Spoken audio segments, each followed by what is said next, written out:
Hey guys, today we have an absolutely crazy game of Age of Empires 3. It is British versus Dutch on the map Yucatan, played back in May of 2008 on the Asian Dynasties by Hazy and Mr. Cheese, both of which were very high level players and today rep a very high elo rating. I'm going to turn view lock off so that we can move around the map without the aid of the player. I can do it myself, and here we see the British player started with 3 wood crates and 2 food crates, and that is the most amount of wood that you are going to start with on a standard map. That isn't, of course, Deccan, where you would start with extra resources. And with that wood, that is really useful for British, because if we can see here, he's building a manor straight from the start of the game, because obviously he is going to need population, but more importantly, we can see that a settler has spawned out of the manor, and that is the British civilization bonus in Age of Empires 3,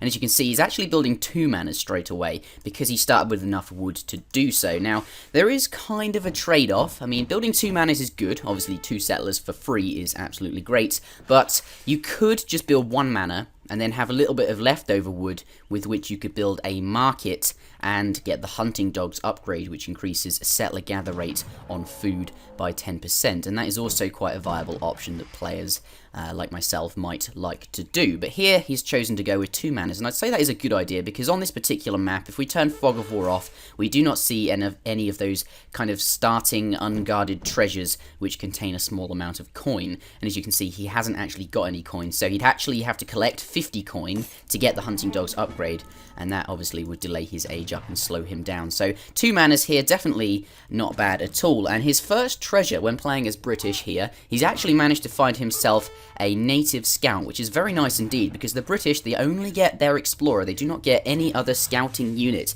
Therefore, it is actually quite difficult for British to scout the map, whereas Dutch, if we switch over to Dutch, and his name is Mr. Cheese, here he is, and if we go over here, this is his envoy, which is unfortunately being gang-piled by this obviously native scout, which the British player has found, and his explorer, and he's going to lose that extra scout there. But the Dutch, they start with this envoy, and as you can see, he's already scouted quite a large portion of the map, and if we compare that to the British player, not really that much at all. Fortunately though, obviously, as I said, he has found this native scout, but the Dutch player losing his scout, so not bad play at all here, managing to take out the Dutch scouting advantage quite early on, which is very nice indeed. We'll go over to the British player here, we'll take a look at his deck, and as you can see, his first shipment was 3 settlers, which is fairly standard in Age of Empires 3, as I say most of the time, because 3 settlers this early on at the very beginning of the game is certainly going to help you out economy-wise. They generate a staggering amount of resources over the course of the game, and the fact that you get them so early is just excellent.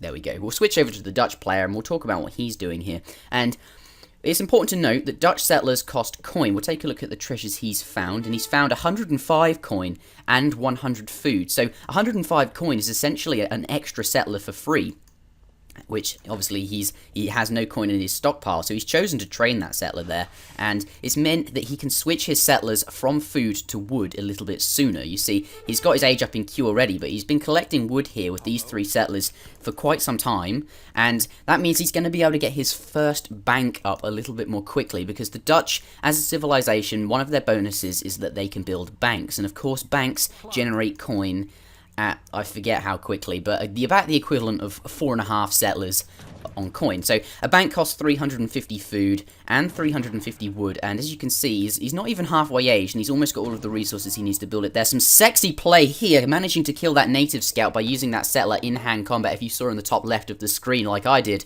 And here's an instant replay, because if I made Age of Empires 3 top plays like ZeroEmpires, then this would definitely be going in it.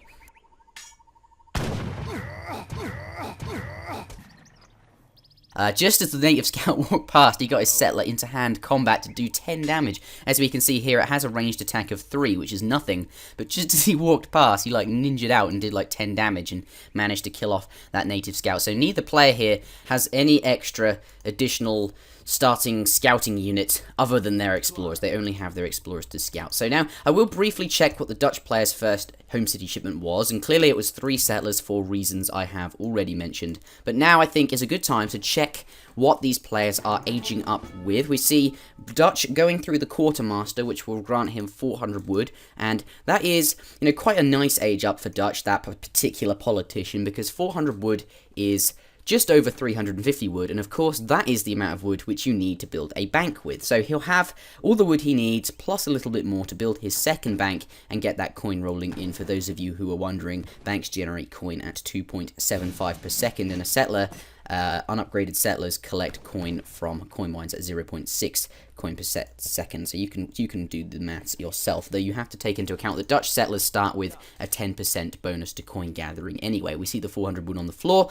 and his first shipment is 700 wood, which of course is all the wood he would need to build 2 banks. So in total, if he built banks with all of the wood that he's aged up with and is shipping, he would have 4 banks in total, and that is the build limit. You cannot build any more than 4 banks unless you upgrade the build limit with cards like this one here, the Bank of Rotterdam or the Bank of Amsterdam. There are other ways of upgrading the build limit, but we will have a look at the British player and see what he is up to. And he's aged up with the governor politician, who grants you 200 coin and an outpost wagon, where you can place an outpost and it will build itself relatively quickly. And he's placed the outpost there just in front of his hunts, near this hunt as well, and is safeguarding his city, obviously giving him a bit of line of sight to any incoming raids, any incoming military from his opponent. His first shipment here is 700 wood, and that is quite standard, quite a good shipment for British, which is good because you can build lots of manors with them, and as we know, you get free settlers every time you build a manor. So he's going to be able to do a little bit of manor booming, getting your free settlers there.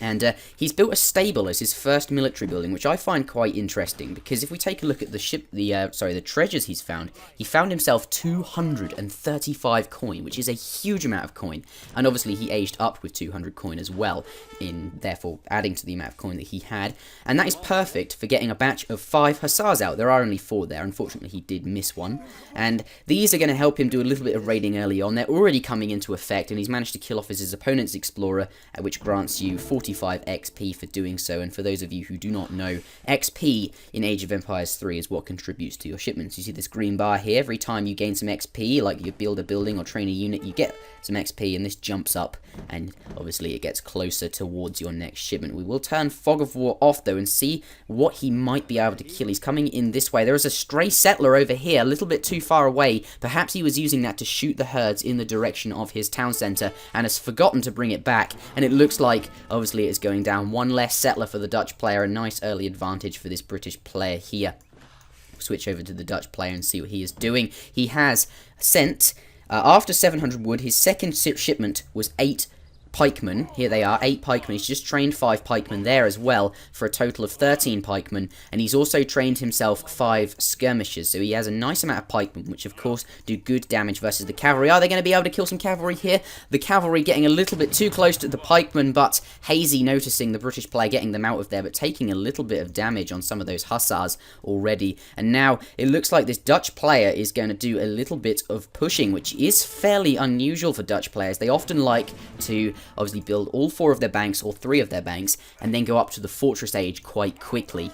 Today though, this Dutch player being super aggressive with his pikemen, the 8 pikemen shipment followed up by obviously some colonial military. Obviously pikemen have a very high siege damage, and they're going to quickly tear through this outpost and move on to the barracks here. We look over here, and Teal obviously does have some cavalry with which he can defend. He's using them to raid at the moment because, they're not going to be very effective against the pikemen. Pikemen would just absolutely tear through them, and in terms of cost efficiency, even though he might be able to neutralize this, it would just not be a good trade in terms of resources. We'll switch over to the British player here, and he's sending 6 longbowmen as one of his shipments. Obviously, he was sending the schooners shipment, and I'll talk more about schooners in a moment, but he's feeling obviously very pressured and has felt the need to send military to help defend here. Obviously now bringing down that barracks and deciding to retreat, and he has some more pikemen which will arrive with the fight, and looks like he's coming back in. In terms of unit composition though, I think the British player here has a slight advantage because obviously, well, although pikemen clearly counter cavalry very effectively, and therefore as you can see he doesn't want to engage,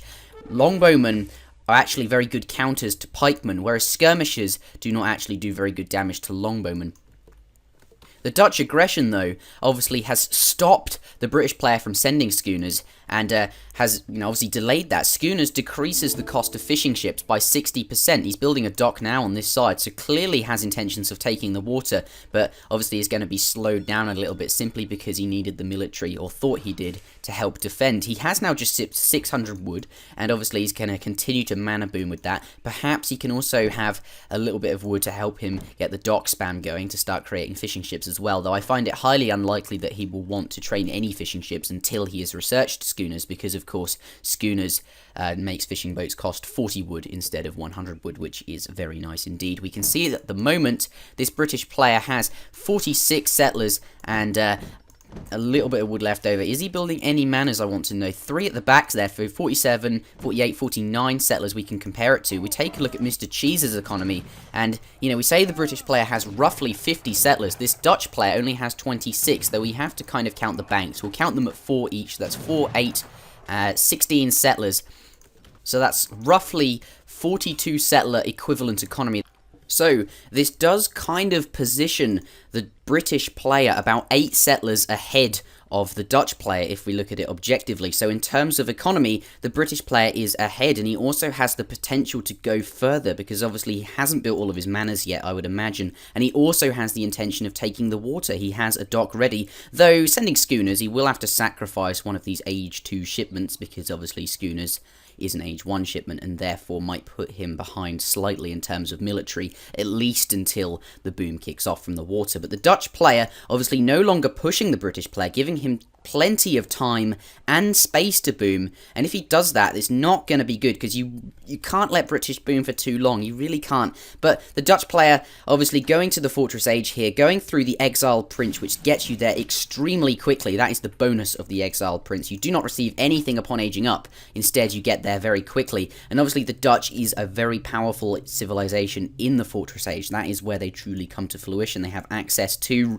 units such as the Veteran Reuter. They have obviously a very nice coin income from the banks that they have, meaning that producing artillery units is definitely on the cards for them too. Here, obviously now, I think his intention, it must be, he has to overwhelm the British player in the Fortress Age with these more powerful units that he is able to train, and obviously he also has access to shipments here. We'll see what he chooses to send.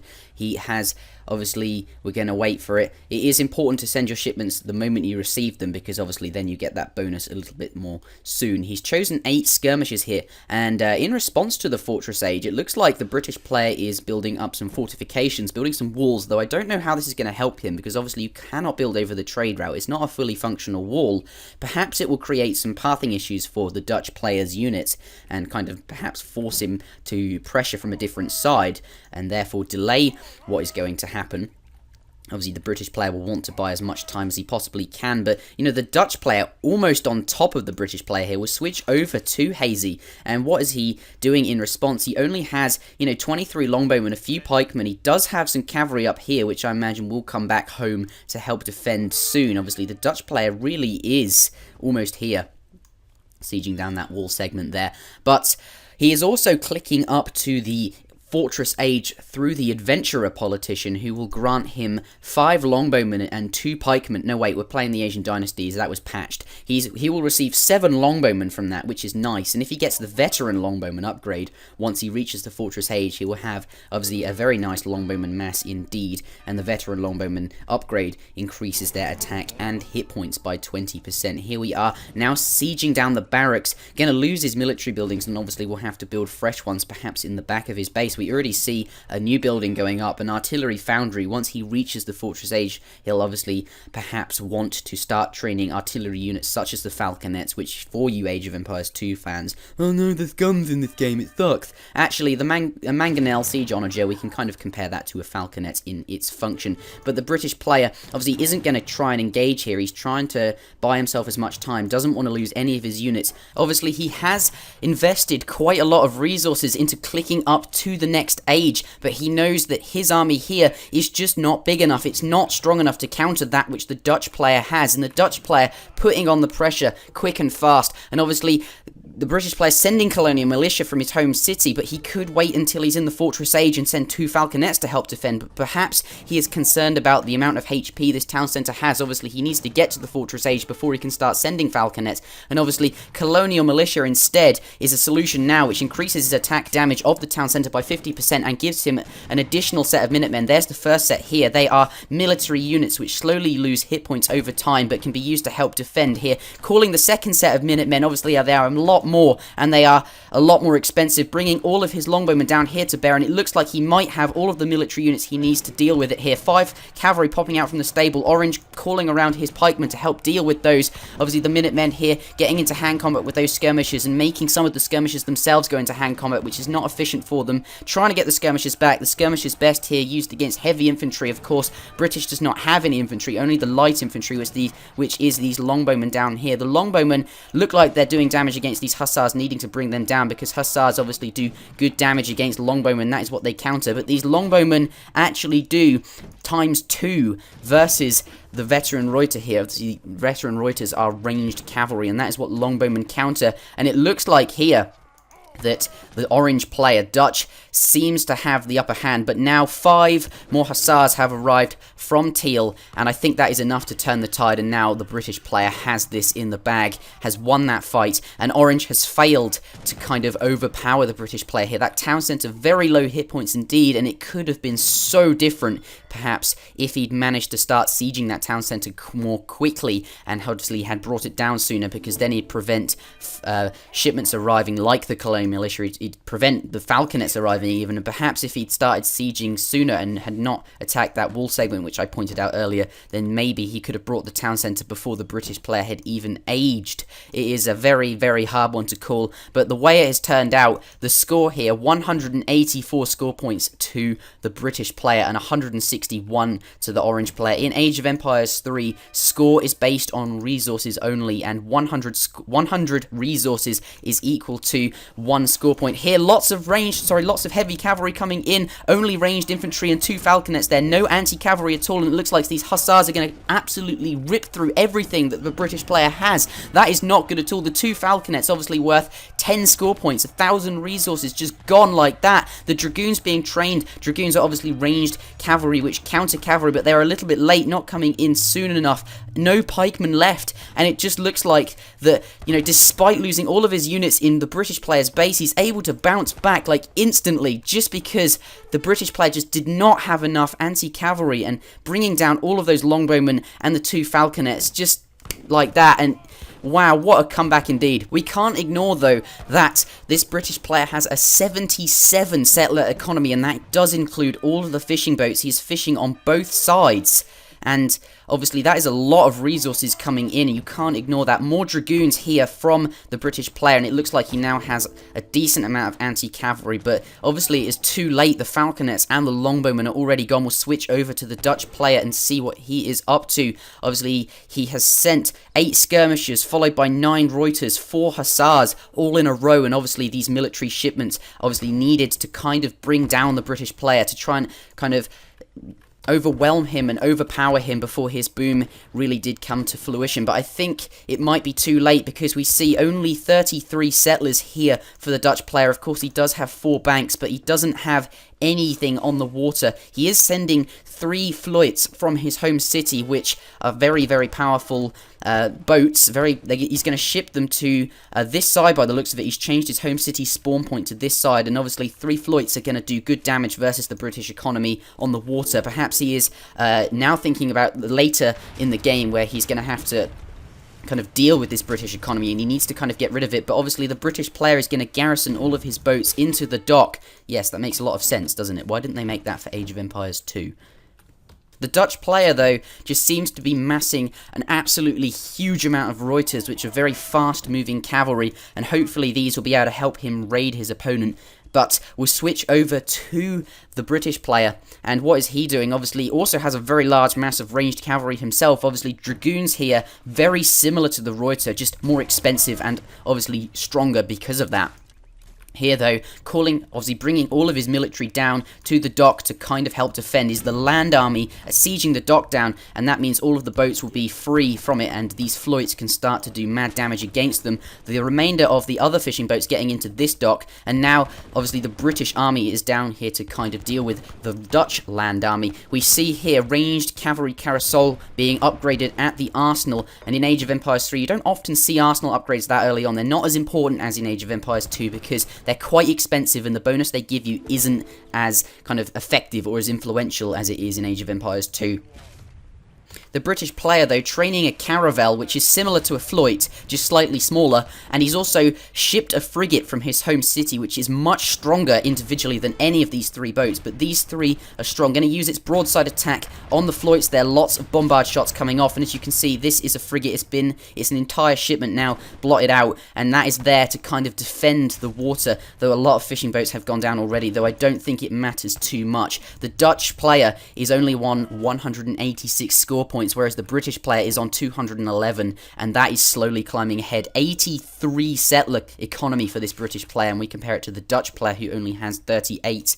And honestly, where is this game going to go? Unless the Dutch player can really do some crazy settler kills now, then I think he's slowly going to get overpowered, and this British economy is just going to come to total fruition, and we'll see just hundreds of military units out-spammed and outplayed just in the later portion of the game. Here we see log flume upgrade being researched for the Dutch player, and placer mines desperately trying to catch up in his economy by obviously researching the market upgrades. Obviously, this log flume increases wood gathering. Placer mines increases the speed at which settlers gather coin from coin mines. This fight here, though, there are a lot of Dragoons, and obviously a similar amount of Reuters, but Dragoons are almost twice as expensive, costing 90 food and 90 coin. A Reuter is 30 food and 75 coin, so Dragoons are just so much stronger, and I think, obviously, because of that, they're just going to force these Reuters to just die. And now, look, the Reuters are running back, and honestly, he's just not able to keep the spam up. I think we'll take a look at the British player again. Now rescinding cavalry damage increases, obviously, veteran hussar and dragoon attack by 15%, so these Dragoons getting even stronger. We'll take a look at the shipments he has available. Obviously, Musketeer combat increases their attack and hit points by 15%, which he could likely send later on. He also has refrigeration in there, which increases gather rates from food by 20%. Obviously, all of these late game upgrades, which are going to help him out the longer the game goes on. We'll compare it, though, to Mr. Cheese. He sent like 8 skirmishers, 9 Reuters, 4 hussars, those kind of things. Things which only give you a one-time military advantage, and obviously we saw that big fight. He wasn't able to overpower the British player there, and now his economy is just going to fall off. I believe that is the end of the game. There it is. GG. Everybody type that into the comment section below, because we say that at the end of a game. Why not on YouTube? Also, Zero Empires, if you're watching this far, tell your fans to do that too. I think it's a good idea. Thank you very much for watching. Remember to leave the video a big thumbs up too, and subscribe for more if you're interested. My name is Interjection, and I will see you next time. And here, obviously, Chusik has Fortress Age units. These more specifically counter exactly what Yumiyu has. We have Cassadors here, which do 26 range damage multiplied by 2 versus heavy infantry.